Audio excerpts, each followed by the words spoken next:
क्या बात है। भगवान को मेरा परम धाम जो है कैसा है?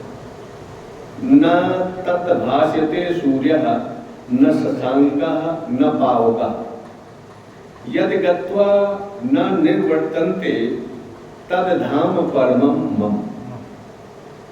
जिस परम पद को प्राप्त होकर मनुष्य लौटकर संसार में नहीं आते, उस स्वयं प्रकाश परम पद को न सूर्य प्रकाशित कर सकता है, न चंद्रमा और न अग्नि ही। वही मेरा परम धाम है। बोलिए कृष्ण भगवान की जय। श्री भगवान कृष्ण परम पद की व्याख्या यहाँ पर कर रहे हैं। यह श्लोक अत्यंत प्रसिद्ध है। भगवान श्री कृष्ण कहना चाहते हैं कि परमात्मा स्वरूप परम पद को न सूर्य प्रकाशित करता है, न चंद्रमा और न अग्नि। जिससे परम पद को प्राप्त होकर मनुष्य लौटता नहीं है, वह मेरा परम धाम है। उस पूर्ण ब्रह्म परमात्मा को ना सूर्य प्रकाशित करता है, ना चंद्रमा, ना तारे और ना विद्युत। फिर अग्नि की तो बात ही क्या। उसके प्रकाशित होने से वो प्रकाशित होते हैं और उसके प्रकाश से ही सब कुछ प्रकाशित होता है। देखिए यहाँ पर जो बताया गया ये प्राकृत, जो सूर्य चंद्रमा ये सब प्राकृत है। इसमें अपना प्रकाश नहीं है। ईश्वर में ये जो परमात्मा के प्रकाश से ही प्रकाशित होते हैं। तो परमात्मा स्वयं प्रकाशक है। यहाँ पर परमात्मा के प्रकाश से ही प्रकाशित हो रहे हैं। जैसे कि हमारी आत्मा के प्रकाश से ही हमारा ये शरीर प्रकाशित हो रहा है। जैसे कि ये सृष्टि जो है ब्रह्म के प्रकाश से ही ये प्रकृति जो है प्रकाशित होता है। अपने आप में जड़ है। जब तक से हमारे शरीर के अंदर आत्मा का निवास है, तब तक से इसमें चेतनता भरी हुई है। हर रग रग में, रोम रोम में चेतनता है। हमारे मन, बुद्धि, चित्त, अहंकार सब चैतन्य बने हुए हैं। हमारे सूक्ष्म इंद्रियां, सूक्ष्म शरीर और हमारा स्थूल शरीर सब चैतन्य बन गए हैं। लेकिन जैसे ही उसका अस्तित्व हमारे शरीर से जब आत्मा निकलती है तो छोड़ती है, तो उस समय जो है ये मिट्टी हो जाती है। उसी तरह से सूर्य, आज वैज्ञानिक ये सिद्ध कर चुके हैं कि सूर्य का भी एक दिन अंत होगा।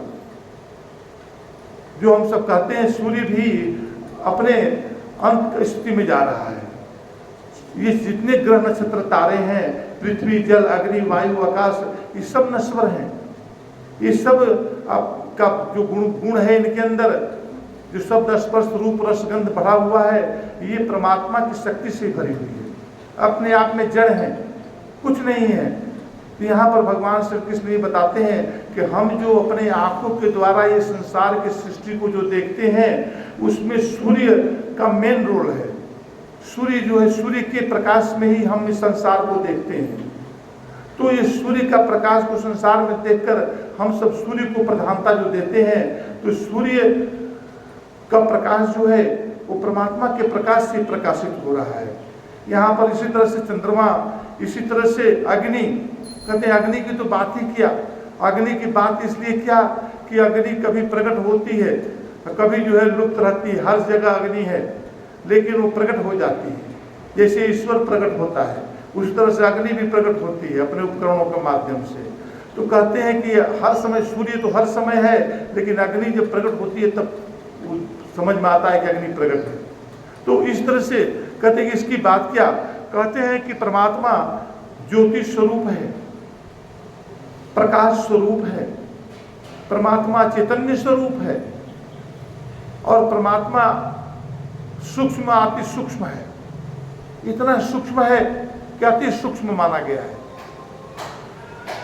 तो योगी चैतन्य स्वरूप परमात्मा की अनुभूति एक ऐसे दिव्य, अचिंत्य और अनिवार्जनीय प्रकाश के रूप में करते हैं, जिसकी तुलना संसार के सूर्य, चंद्र, विद्युत आदि की दीप्ति में कदापि नहीं की जा सकती।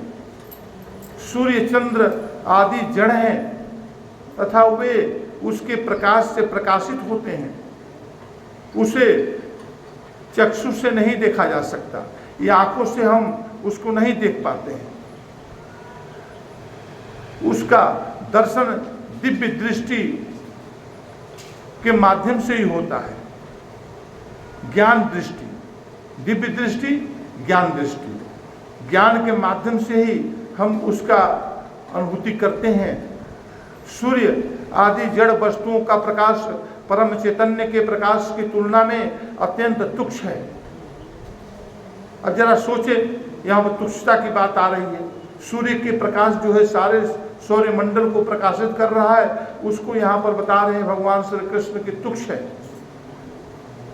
इसलिए कि सारा संसार अखंड मंडलाकार जो सृष्टि है, इसमें जो सूर्य का जो है सौर मंडल का जितना प्रभाव है वो परमात्मा के एक अंश के बराबर है। अगर हम अंतरिक्ष में, जैसे कि आज के वैज्ञानिक भी ये जान गए, अंतरिक्ष में जाकर कि ब्लैक होल के अंदर प्रवेश कर जाते हैं, करने के लिए बोलते हैं, तो कहते हैं कि वहाँ पर ना सूर्य है, ना चंद्र है, ना कोई प्रकृति का प्रभाव है, वहाँ पर एकदम बिल्कुल शांत निरव स्थिति है, वहाँ पर सूर्य का प्रकाश भी नहीं पहुँचता। सूर्य के प्रकाश के पहुँचने का जो है एक दूरी, डिस्टेंस मापा गया है कि इतनी दूरी तक सूर्य का प्रकाश प्रकाशित हो रहा है, उसके बाहर सूर्य का प्रकाश नहीं है, लेकिन परमात्मा का प्रकाश वहाँ पर भी प्रकाशित हो रहा है। तो यहाँ पर जो बात बता रहे हैं कि वास्तव में वह केवल अनुभूति का विषय है, अनुभूति गम्य है। हम जैसे कि कोई आदमी कोई चीज़ को देख लेता है, कोई चीज़ को अपने आंखों से देखा और देखने के बाद में कोई दूसरा वहाँ से हट गया उस जगह से, फिर दूसरा कोई पूछा कि भाई वहाँ का दृश्य का वर्णन करो, तो वह तो अनुभूति के माध्यम से ही वर्णन करता है, और दूसरा कोई को पूर्ण रूप से प्रमाणित नहीं कर पाता है। जब वो खुद अपने नेत्रों से जब उसको देखता है उस चीज़ को, तभी उसके मन में वो अनुभूति के द्वारा प्राप्त होती है। तो उसी तरह से परमात्मा एक अनुभूति गम्य विषय है। इसको हम जब उस अवस्था में पहुँचते हैं, जब हमारा जो है चित्त शुद्धि हो जाती है, तभी हम उस अवस्था पर उस चीज़ को अनुभव कर पाते हैं कि वो क्या स्थिति है। जैसे एक छोटा सा 2 साल का बच्चा अपने जवानी का अनुभव नहीं कर पाता है, उसके लिए एक अवस्था आती है, तब होता है। तो उसी तरह से ये परमात्मा एक अनुभूति में ही उसको हम अनुभव कर पाते हैं। कहते हैं कि आत्मा ज्योति के दिव्य आलोक की अनुभूति अकथ्य है। परमात्मा का पद अर्थात परमात्मा का स्वरूप ऐसा ज्योतिर्मय है कि जिससे प्राप्त होने पर मनुष्य जन्म मरण जरा और दुख से मुक्त होकर परमानंद स्वरूप हो जाता है। आगे बताते हैं।